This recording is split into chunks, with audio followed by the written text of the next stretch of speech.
I had left my vehicle and actually sat inside it. It felt like everything drained out of my body at that point. It was like exhaustion, like I just ran a marathon. There's no way to describe it other than saying that. It just felt like you went lifeless. So I sat in my car.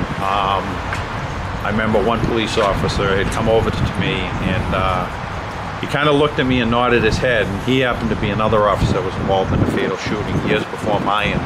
And he kind of looked at me like he knew the feeling. Didn't say anything, just looked at me.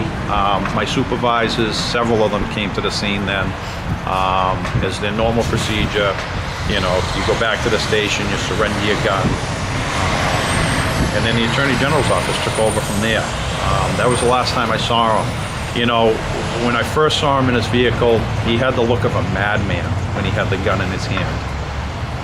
And then when he was shot and he went lifeless, it was like almost he had a very,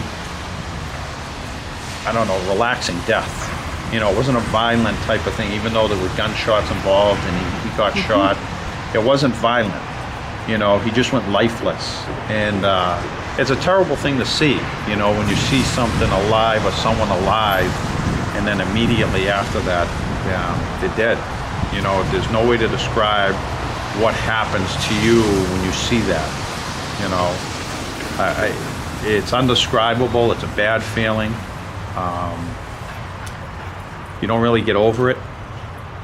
You don't, did I feel sad about it? Yes and no. He, obviously something pushed him over the edge that night to do what he did. He took 2 lives. He died. It changed a lot of people that night. I left police work because of it. And I believe a lot of guys do. I think statistically, a third of police officers involved in shootings don't go back to work. So that should tell you something. It's not a normal thing to do. It's not a normal thing to pick up a gun and shoot somebody. And anyone that thinks it is, there's obviously, a level of humanity there.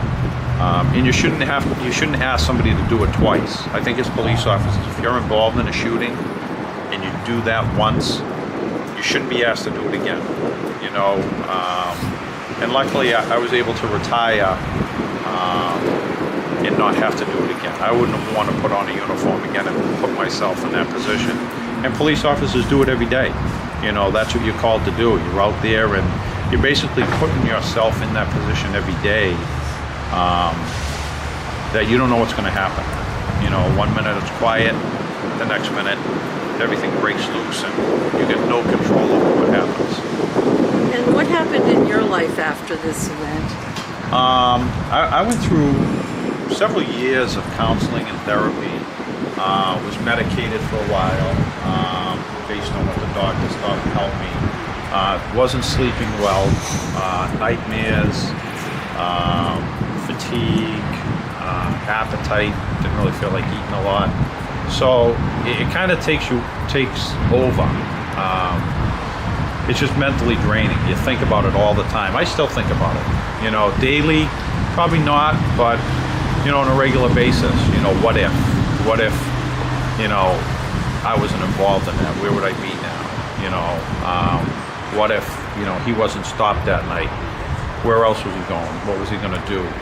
So there's a lot of things. He changed my life as much as anyone else's. And I think that's typical in police work. Anyone that's involved in a fatal police shooting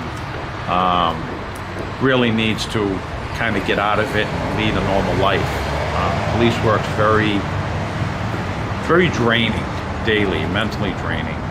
Physically, you sit in the car all day and drive around for the most part, but it's mentally draining.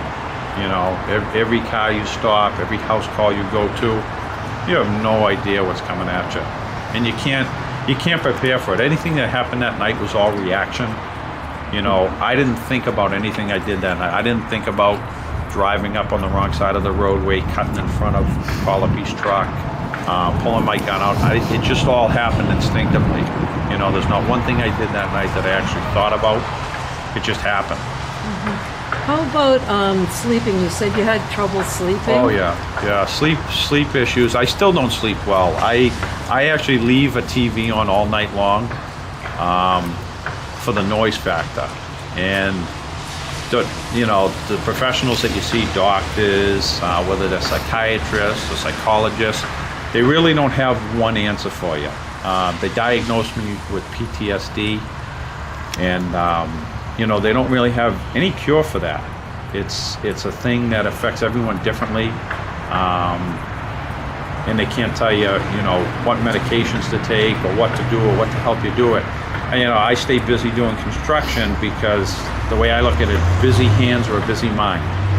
And the more you don't think about something, I think the better off you are.